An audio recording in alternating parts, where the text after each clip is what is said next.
Good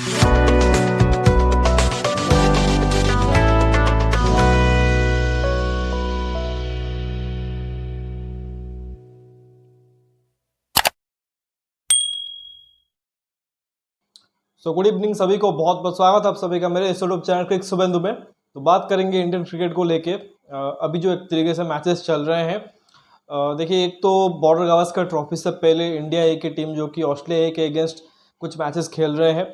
2 match खेल चुके हैं, बेसिकली टूर गेम्स थे, और दोनों ही मैच में हार मिली है। बहुत ज़्यादा कुछ वहाँ से पॉजिटिव निकल के नहीं आया है इन टर्म्स ऑफ जो एक तरह से हम कोशिश कर रहे थे कि बीजीटी के लिए जो प्लेयर सिलेक्ट हुए हैं उनको थोड़ा सा game time they they, but वहाँ पे उतना एक तरह से फ़ायदा मिला नहीं है। एक ध्रुव जुरेल के रूप में एक पॉजिटिव मिला है, जो कि आई थिंक पहले मैच के बाद एक तरह से ट्रैवल किए थे वहाँ पे, जो सेकेंड टूर गेम था वहाँ पे खेले और दोनों इनिंग्स में उन्होंने हाफ सेंचुरी जड़ी। एंड वहाँ पे देखो बहुत ही कॉम्पैक्ट दिखे। अब क्योंकि इतना एक तरह से उन्होंने अच्छा किया है, तो देयर इज़ अ पॉसिबिलिटी कि हो सकता है उनको सिर्फ और सिर्फ बैटर के रूप में भी देखा जाए पर टेस्ट के लिए, जो कि 22 तारीख से स्टार्ट होगा। तो एक तरह से अच्छा रिजल्ट निकला है। Other than that Abhimanyu Eswaran fail हुए, जो कि आज बैकअप ओपनर एक तरह से पिक हुए थे। केएल राहुल को भी सेकेंड मैच में लेके गए थे, बट केएल राहुल फेल हुए। गेंदबाजी में देखोगे तो अगेन बहुत से पॉजिटिव नहीं है। हर्षित राणा को गेम टाइम नहीं मिला है। प्रसिद्ध कृष्णा ने गेंदबाजी थोड़ी बहुत ही अच्छी की है। मुकेश कुमार ने अच्छी गेंदबाजी ज़रूर की है, बट मुकेश कुमार जो कि वो मेन स्क्वाड में नहीं है, वो रिजर्व में है। बाकी जो बैटर्स देखे, चाहे ऋतुराज गायकवाड़ कप्तान हो, जिनको लेके काफ़ी चर्चा थी, लेकिन वो एक तरह से फेल रहे हैं। साई सुदर्शन और देवदत्त पडिक्कल ने आई थिंक एक अच्छा इनिंग्स खेला है, स्पेशली साई सुदर्शन का शतक आया था। लेकिन उसके अलावा देखो ये काफ़ी कुछ चीज़ें नहीं है। एंड जैसे कि इम्पोर्टेंटली कहा कि दोनों ही मैच वो हार गए हैं। अब खैर टीम इंडिया जो कि अगले कुछ दिन में एक तरह से ट्रैवल करेगी वहाँ पे एंड प्रैक्टिस करेंगे। जो इंट्रा स्क्वाड मैच था इंडिया ए बना मेन इंडियन टीम का, वो एक तरह से कैंसिल हो चुका है। तब वो एक तरीके से आपस में ही खेलेंगे। जो भी 21-22 खिलाड़ी वहाँ पे टूर करेंगे, साथ में नेट बॉलर्स भी होंगे, तो वो आपस में ही आपको खेलता हुआ दिखाई देंगे। तो उसका एक तरह से इंतज़ार रहेगा। एंड ऑब्वियसली बेसब्री से बीजीटी का इंतज़ार हो रहा है, क्योंकि टेस्ट क्रिकेट में अभी रिसेंटली जो हमने वाइट वॉश पाई है, उसके बाद तो इंतज़ार नहीं हो रहा है कि जल्द से जल्द बीजीटी आ जाए और कुछ क्रिकेट एक तरह से देखने को मिले टेस्ट फॉर्मेट का। लेकिन उसी बीच देखो मेन इन ब्लू एक और टीम के साथ साउथ अफ्रीका का टूर कर रही है, जिसमें वाइट बॉल गेम हो रहे हैं एंड 4 T20 मैचेस उसमें होंगे। उसमें से पहला T20 मैच जो कि वो कल खेला गया था। एंड जो एक तरह से थोड़े टाइम पहले जो वर्ल्ड कप फाइनल हुआ था बारबाडोस में, 2 एक तरीके से फाइनलिस्ट टीम इंडिया और साउथ अफ्रीका आपस में एक बार फिर से भिड़े थे। साउथ अफ्रीकन टीम एक फुल स्ट्रेंथ टीम के साथ उतरी है। ऑब्वियसली उसमें 1-2 नाम आपको नहीं दिखेंगे, जैसे कगिसो रबाडा हो गए, एंड्रिक नोकिया हो गए, क्विंटन डिकॉक का नाम भी आप ले सकते हो। बट अगेन उसके अलावा देखोगे तो उनके सारे के सारे जो बड़े प्लेयर थे, क्लासन हो गए, मिलर हो गए, ट्रिस्टन स्टब्स जो भी रिसेंटली उनका राइज हमने देखा है, एडन माकरम कप्तान। फिर गेंदबाजी में देखोगे तो केसम महाराज है, जेराल्ड कटजिया भी है। तो ये सब वहाँ पे एक तरह से थे। तो उम्मीद तो की जा रही थी कि वो अच्छा फाइट करेंगे, लेकिन टीम इंडिया जो भी एक अलग ही लेवल पर ऑपरेट कर रही है, specially in T20 format. Obviously test cricket में ट्रांजिशन फेज में है, थोड़ा सा स्ट्रगल चल रहा है। इवन ओडीआई क्रिकेट में भी टाइम लगेगा, बट T20 फॉर्मेट क्योंकि इसमें बहुत सारे ऑप्शन है एंड T20s में आपकी 2-3 टीम एक तरह से बन सकती है। तो उस वजह से देखोगे तो देयर आर इनफ बैकअप्स, और उस वजह से देखोगे कि रोहित, विराट एंड जड्डू के रिटायरमेंट लेने के बावजूद टीम इंडिया को कुछ भी फर्क नहीं पड़ा है एंड लगातार वो अच्छा करते जा रहे हैं। कल भी जो एक तरह से मैच हुआ है उसमें 61 रन से एक बहुत बड़े मार्जिन से उन्होंने साउथ अफ्रीका को हरा दिया है। एंड मैच के हीरो निकल के आए हैं Sanju Samson. Back to back उन्होंने सेंचुरीज जड़ दी है T20 इंटरनेशनल में, और एक तरह से कहेंगे कि संजू सैमसन 2.2 हमें देखने को मिला है। क्योंकि पहले क्या हो रहा था कि उनके साथ की लगातार अपॉर्चुनिटीज़ मिलती नहीं थी और लगातार एक पोजीशन पे भी बैटिंग मिल नहीं रही थी। बट क्योंकि अभी हम देख रहे हैं कि टेस्ट मैच को लेकर और ओडीआई मैच को लेकर 2 अलग अलग टीमें एक तरह से फॉर्मेशन हो रही हैं। जो आपकी मेन स्क्वाड के खिलाड़ी हैं, जिसमें जायसवाल, शुभमन गिल, ये सब एक तरह से टेस्ट फॉर्मेट में खेल रहे हैं, तो उसी वजह से टॉप ऑर्डर में प्लेस जो कि एक तरह से वैकेंट हो रहा है। उसी वजह से देखोगे जो बांग्लादेश सीरीज़ गुजरा और यहाँ पे भी साउथ अफ्रीका सीरीज़ में संजू सैमसन को बतौर ओपनिंग बैटर खेलने का मौका मिला है। एंड उनको एक क्लैरिटी भी मिल गई है कि मुझे ये 6-7 मैचेस मिल रहे हैं, बतौर ओपनर मिल रहे हैं, यही मेरे लिए चांस है जिसमें एक तरह से मैं स्कोर कर दूं, ताकि मेरा जो केस है वो बहुत ज़्यादा स्ट्रॉन्ग हो जाए।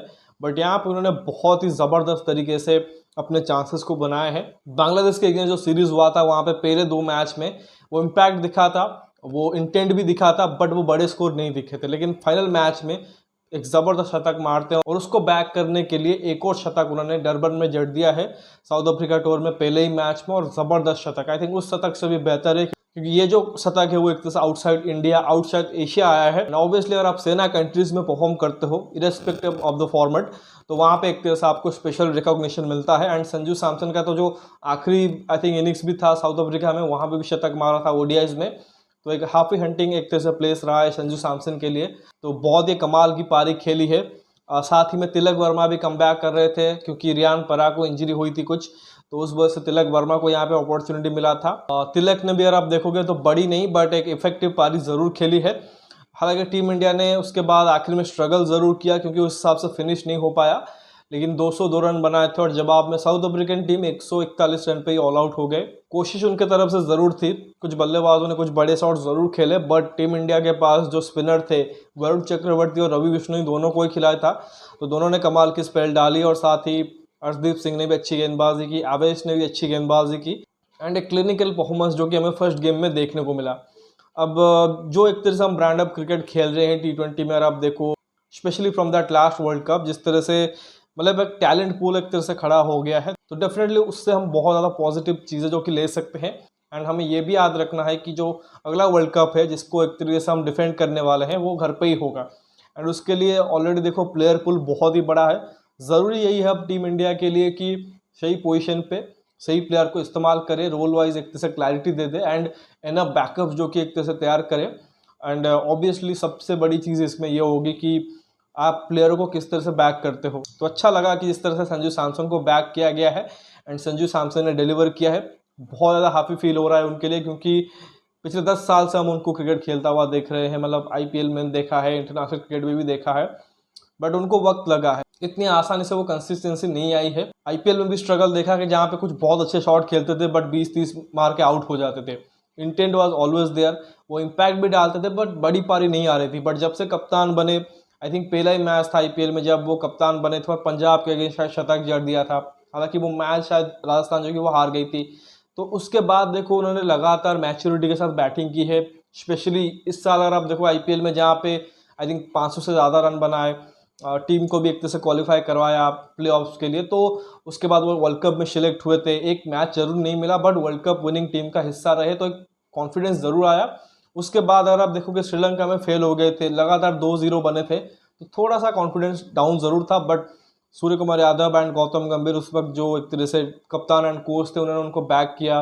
बांग्लादेश सीरीज़ में उनको मौका मिला और उन्होंने कमाल का परफॉर्मेंस किया एंड उसको एक तरह से बैक किया है साउथ अफ्रीका में। एंड होपफुली जो अगले 3 मैचेस जो उनको मिलने ही वाले हैं, अनलेस एंड अनटिल कोई इंजरी प्रॉब्लम हो जाती है, जो कि हम नहीं चाहेंगे, हो सकता है कि 1-2 और भी अच्छी इनिंग्स खेल दें। और वहाँ पे देखो उनके पास प्रॉपर क्लैरिटी है कि मुझे ओपन करना है, पावर प्ले का इस्तेमाल करना है, और साथ ही हमें ये इंश्योर करना है कि मैं एक अच्छा और बड़ा स्कोर खड़ा करूँ, जिससे कि टीम को भी मदद मिलेगा।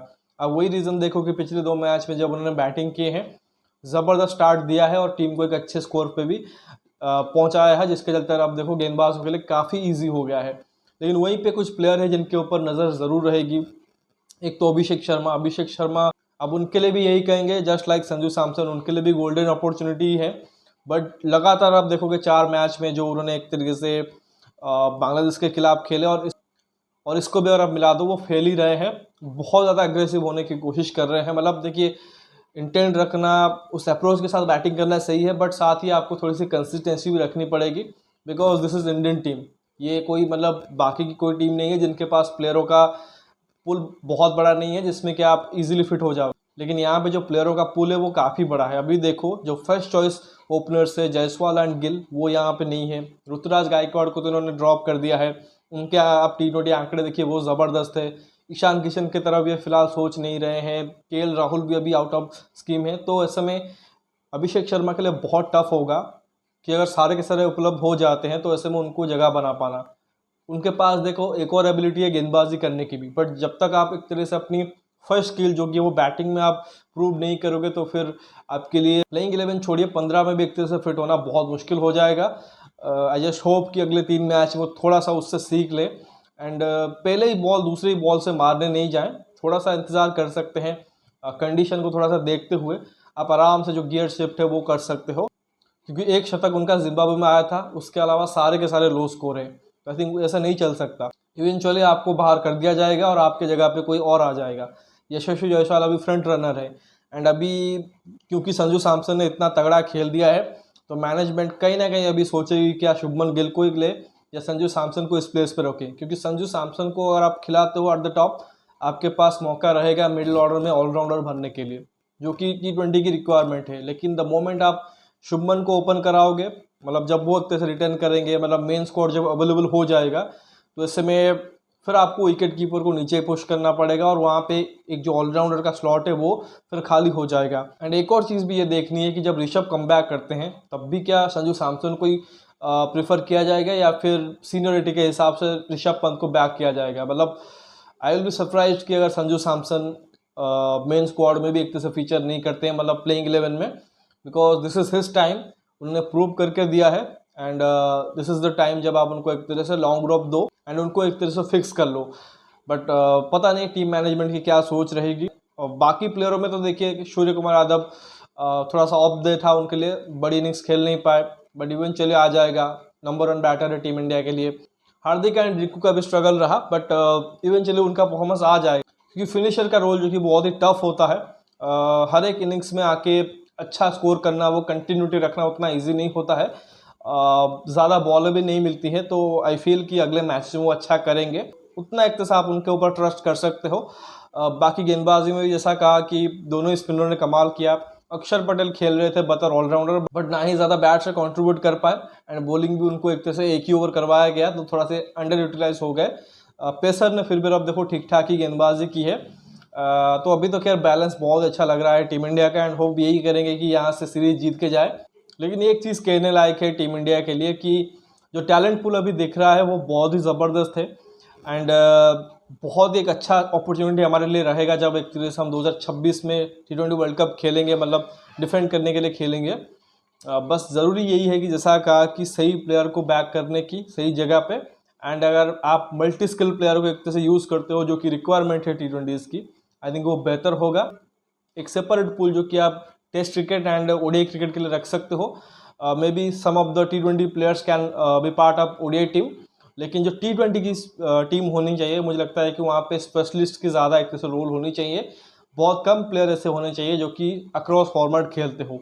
उसमें एक जायसवाल हो जाएंगे जो कि अभी टेस्ट क्रिकेट और T20 खेलते हैं, बट उनके पास वो गेम है T20 में अडाप्ट करने वाली। समवन लाइक जसप्रीत बुमराह तो ऑब्वियसली वहाँ पे रहेंगे। अक्षर पटेल भी इजीली आई थिंक वहाँ पे फिट हो जाएंगे, बट अगर समवन लाइक शुभमन गिल या ऋषभ पंत, इनको भी आप फिट करने की कोशिश करते हो, जो कि मुझे लगता है आइडियल नहीं है, क्योंकि उस रोल पे आप संजू सैमसन को देख सकते हो, विकेट कीपिंग भी कर लेगा और साथ ही ओपनिंग भी कर लेगा। एंड ये भी हम एक्सपेक्ट कर सकते हैं जब IPL होगा तो आरआर के लिए संजू और जायसवाल ही ओपन करें, एंड मोस्ट लाइकली अगर ये होता है तो फिर आपको इंडिया के मेन टीम में भी ये 2 ओपनर दिख सकते हैं। तो खैर ये एक तरह से टीम इंडिया की परफॉर्मेंस रही है। आपका क्या राय है इसके बारे में ज़रूर फीडबैक में बताइए। बाकी वीडियो अगर पसंद आया है वीडियो को लाइक ज़रूर करिए और साथ ही चैनल को सब्सक्राइब जरूर कर दीजिए।